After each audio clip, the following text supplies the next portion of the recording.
Student loans are the arguably the greatest wealth killer of our generation. Well, I was just reading an article on CNBC about student loans and what they have done to millennials. According to this article, over half of all millennials regret taking on student loans to go to college. So I'm Dr. Boyce Watkins. Welcome to the Black Financial Channel. We're going to talk about that right now.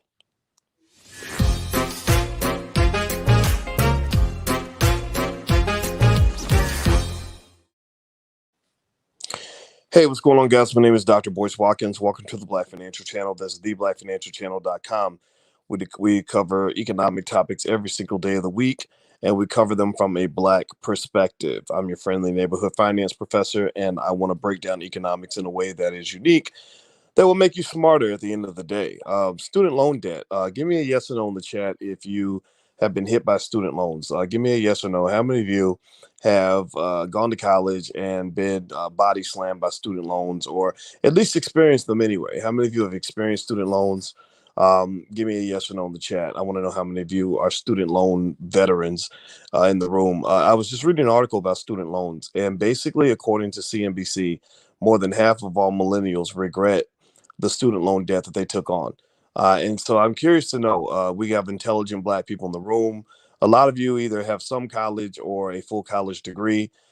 Give me a yes or no in the chat if you regret the student loans you took on. Give me a yes if you regret. Simona, I see you. Simona Summer Davis and Max Jerome and Kalila Hill and LC Scott and Miriam Page and Goldie B says that's one thing that deterred me from actually going to school, to be honest. Okay. Black Beauty Barbie 3, Musa Lee.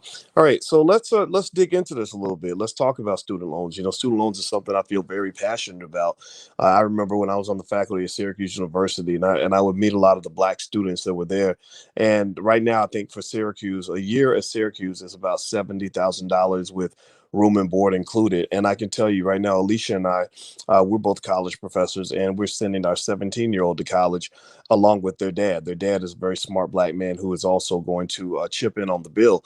And one thing that we're just not doing is we're not going to go and spend a ton of money to go to college. We're just not going to do it. We have different points of view. We all agree that college is valuable. I think Alicia feels like college is absolutely necessary. Our son Quincy, his father is an engineer. College helped him to become an engineer. So we both agree that when you go to college, you want to go into a career that's going to make you some money. And me, I'm the guy who just says, yeah, college is cool, but I really want the boy to learn how to make some money. That's what it is, right? I think the number one skill for young Black people is not just going to school. The number one skill is figuring out where the money resides. That's what it is. College and education certainly can benefit you. You guys know I'm all about education. I'm all about being intelligent. That's why I say this is the platform for intelligent Black people. It doesn't mean you are intelligent. It means you value intelligence. And yesterday, you guys may or may not have seen this, but I think you should see it. I'm going to play this video again later. I had a sister on named Lewis. Her last name was Lewis. I want to say Karen Lewis, or what was her first name? Oh my gosh, I don't have her name in front of me, but Lewis, that's her last name. And she runs a company called Curl Mix.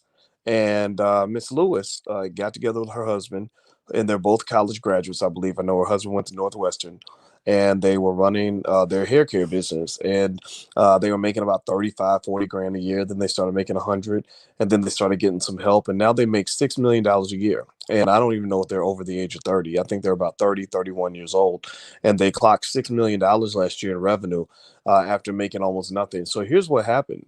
She tells her story. She explains it. And this is what I want you to kind of understand when you talk about education. They got education, but they got the right education.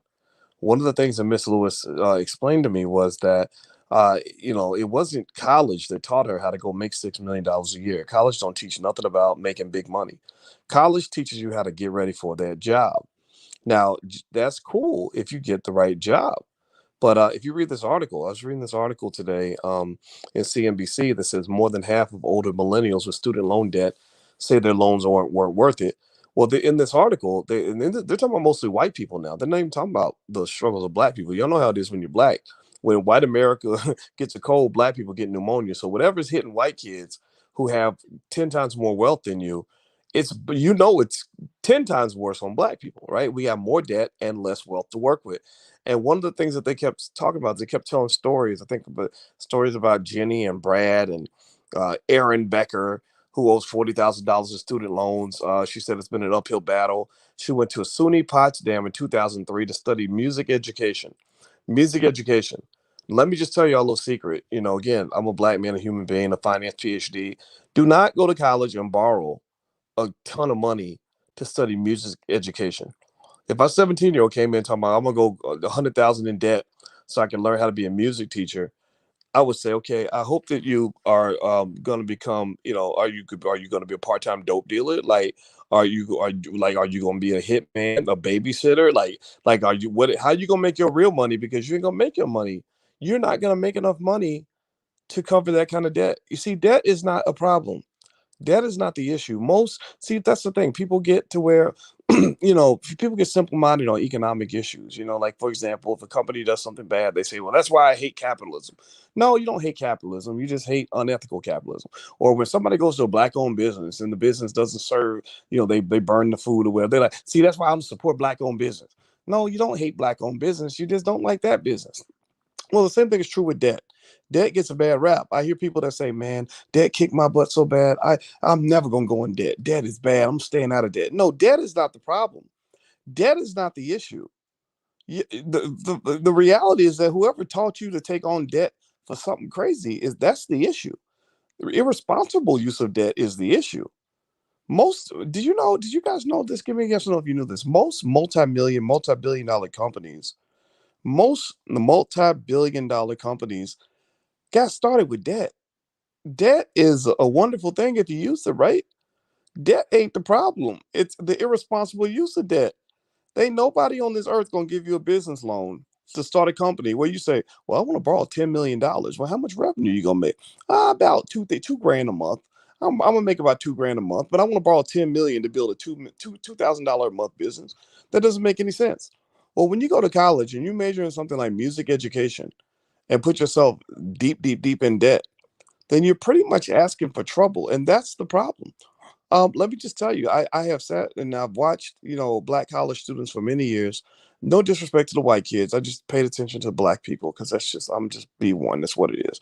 And one of the things I saw was that we were so giddy about getting into that white man's university that we forgot that you have to watch over both shoulders when you're entering into that sort of agreement.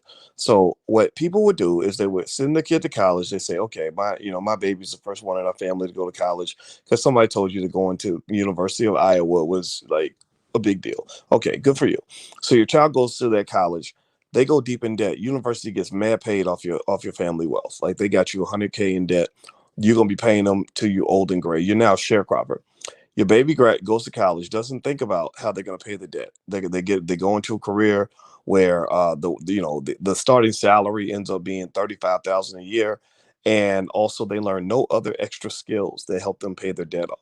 They gain no extra skills. They learn nothing about like Freddie Ra. Freddie Ra's in here. Freddie's my man. Freddie is a businessman. Freddie is clocking probably, I'm gonna guess, at least 1 million a year on his business, probably more. Freddie, I'm counting your money in public, man. Don't think I ain't watching. This brother's killing the game. Freddie didn't learn how to do that in college. Freddie didn't need a college degree to learn how to go out here and make money. But you need skill, but you don't need what they learn in college. See, universities were not designed to teach you how to build black wealth. They were designed to teach you how to create white wealth. Universities were not designed to teach you how to become an owner in a business. Universities were designed to teach you how to become somebody's employee. Universities were not taught to or created to teach you how to be a captain of industry. Universities were created to teach you to be a tool of industry. So ultimately, many of you, unfortunately, it's not your fault. I mean, it's the big rope a dope. That's what white supremacy does. If you get caught slipping and sleeping, they're gonna rob you blind. They will take all your money and then laugh at you. But the reality is that you got to change the paradigm of how you talk about education in your household. The number one skill a young black person needs, especially a young black man, where you go out in this job market and get fired on your day off, like Smokey from the movie Friday. You're gonna get fired on your day off. The number one skill for a young black child is to learn how to make money. That means learning how to invest in stocks, learning how to buy real estate, learning how to start a business. The rest is negotiable. The rest is negotiable. Like I said, I brought this sister on here yesterday, Lewis, who runs Curl Mix, CEO of Curl Mix. They did a public crowdfund. They raised $2 million in 2 days. I have taught on college campuses for 27 years, and never once have I ever seen anybody teach a class on how to raise $2 million in 2 days. You got to go learn from people like Lamar Tyler to learn how to do things like that. You got to learn from some of these folks on the internet. Freddie Rock could probably teach you how to raise some money, how to make some money. But these college professors can't teach you that. And these are not even black universities to begin with, so they're not going to position you to be able to handle that massive amount of debt, especially when you have no capital base to begin with. You see, black people, let's talk about black people more specifically. If you could, let's take 1 second. Could you please hit the thumbs up button? Please, please, please take a second, hit the thumbs up. Black media. And I have to take a moment to ask you all to be a part of what we're doing. You can also follow the Black Financial Channel on Instagram. And those of you who make fun of me for being immature because I've been playing video games online with my kids, let me just give you more reason to make fun of me. Today, I will be on my channel playing Call of Duty and answering questions and talking to you guys. So if you want to actually follow on Twitch, there's my Twitch channel right there. So feel free to follow. We talk about stocks, but we also love to kill zombies in our part time. That's my new full time job. Is I'm a digital gangster on Call of Duty. I love blowing people's heads off, but not in real life, just on TV. And so anyway, so here's the deal. If you talk about black people, let's talk about black people right quick. I pulled up some quick data on black people. Give me a yes in the chat. Let me know you can still hear me because I'm actually opening something on my phone because I want to read this to you. This is black people's student loans. It says black college. This is according to sites.ed.gov. So I guess this is a gov.ed site. It says black college graduates have nearly $25,000 more dollars in student loan debt, an average of $52,726 in student debt compared to $28,006 for the typical white bachelor's graduate. The aforementioned gap is more than 3 times the previously documented black-white gap in undergraduate borrowing. So here's what's fascinating about this. Here's where you just like are financially screwed. Okay, black people already have a lower asset base to begin with. Black people already have less money than white people in their families to begin with. Most of y'all, how many? Give me a yes or no if you've ever received an inheritance in your life. Give me a yes or no if you've ever had, and more than like 10 grand. How many of you, yes or no, have ever had even an inheritance of like $15,000, 80,000, 145,000? Has anybody, did grandma leave you like $1 million house in Manhattan that she bought in 1922? Like, give me a yes or no if you even have an inheritance, if you've ever had one. My answer is no. I ain't never had nobody leave me nothing. I've had people leave me bills and drama and funeral expenses and family secrets, like those children that show up at the funeral that you never knew about, stuff like that, where all your stuff crawls out when it's, yeah. So most black families don't have an asset base. Most black families have no inheritance, like a lot. I mean, it's terrible, right? So not only do you have less money than white people, right, but you have more debt than they do. So you got a bigger burden and fewer assets to work with. That's like you're going to battle against a bigger army and you've got fewer soldiers. You you you've got it's like a basketball team. You've got to play against the Lakers and you have like 5 fat kids on your team who can't even dribble a basketball. You're not going to win that game. You're like the Wiz. You can't win. Michael, shout out to Michael Jackson, who's he's in heaven hanging out with DMX today. Like, I can't imagine what kind of awesome song those two made together. But you remember in the Wiz when he said, "You can't win"? He said, you can't break even and you can't get out of the game, right? Well, you can actually get out of the game, but it's your choice, right? This is the difference between intelligent black people and black people who are just zombies, who are just natural victims, who want to be victims, right? Some people love to be victims. Like, they just, that gives you an excuse for not trying. So those who want to be victims are going to continue to complain about this for the next 50 years. They're going to sit around and say, "Oh Lord Jesus, this is so bad. Why they keep doing this to black people? This is so terrible. I was lied to," right? But then you're going to have smart black people who are going to evacuate the building. Like, literally, who are going to, who say, "Okay, no, I can't win. I can't break even, but I can get out of the game." right? Like, and so I'll encourage you to get out the game. Don't, when you send the kids to college, it's student loan debt is not the culprit, right? Like I said, our 17-year-old is going to go to school, study engineering. So even if he never becomes an entrepreneur, he'll probably be able to handle whatever little debt he's got to take, right? And plus, he's got three parents that make good money who are going to make sure he's good. We've been investing and saving and all this other stuff, so he's going to be straight, right? Even if he never becomes an entrepreneur. But two things we're not going to do is, one, we're not going to overspend for college. Ain't no $70,000 a year situation going to happen up in this house. I can afford it, but I'm not going to waste my money on that ever. Number two, I'm going to reiterate the message that he'll get from me is, look, if you're a black man that wants to be free and financially secure, you better go learn from people like Freddie Ra.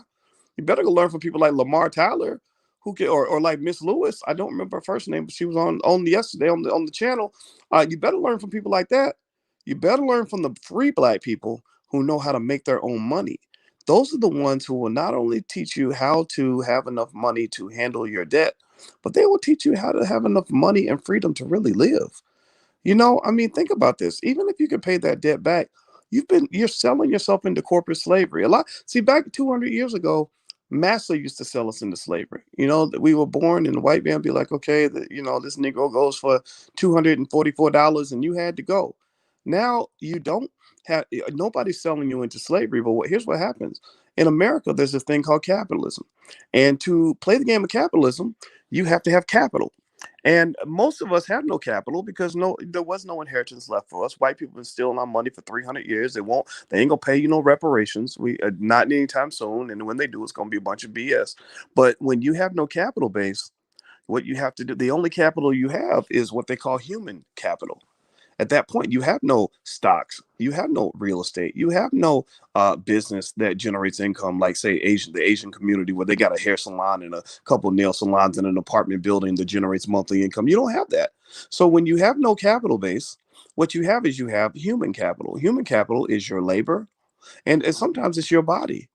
That's why it's so dangerous when you have Cardi B teaching little girls to sell the best, the most interesting part of their body for a bag of potato chips, right? She has their lyrics: shake it real fast, get a little dough; shake it real fast, get a little mo, or something like that. Shake a little ass, get a little dough; shake it real fast, get a little mo. That's what it was, right? So she's literally teaching little girls to become strippers because she's basically from a culture where there is no capital base, and that she's telling them that what you got between your legs is what you sell to the world in order to pay your bills.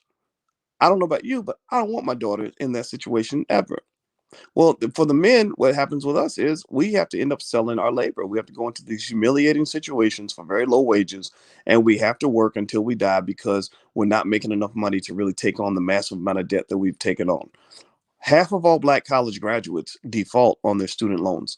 When you default on your student loans, not only are you falling financially behind, but your credit is ruined. When your credit is ruined, that means that you no longer have that ability to even begin that journey toward building wealth. You are deeper into slavery because when it's time for you to go try to buy a home, you can't because your credit's jacked up. Right? No, I'm not making fun of anybody. I'm just telling you the story how it all breaks down. I've seen it 1,000 times. Number two, when you decide you want to go buy stock, you can't even get money to do that. You decide you want to go and start a business. Well, you can't get 5 grand because you don't have the credit to go borrow 5 grand. Right. So what I'm saying to you is that these are the traps that people fall into. What this study says in the articles in CNBC, and it talks about millennials and student loan debt, and it says half of all millennials regret taking on their student loan debt. And if white people who have 10 times more wealth than you regret, half of all white millennials regret taking on student loan debt. If white folks feel that way when they have 10 times more money than you and less debt than you, how do you think it feels to be black? That's the reality. So please be smart. Put your kids in places where they can learn how to start businesses and get ahead. Don't send them down the same economic death path that so many of our young people go down. It's not going to lead to happiness. It's going to lead to depression, and they're just not going to do very well. So anyway, here's something I want to offer. If you guys want to go take a look, I actually put together a curriculum on what I call the Economic Survival Kit. It's designed specifically for Black people. So it's part of something I put together in the Black Business School. This is based on my PhD and my expertise. You can feel free to go take a look at economicsurvivalplan.com. There's the URL. So feel free to go there and take a look. And as you guys know, tomorrow we're doing the Black Love Weekend. That starts tomorrow morning, Saturday morning. And you may be listening to the recording afterward. But if you are listening to this on Friday, we start Saturday morning. We spend the whole weekend talking about how to have healthy relationships.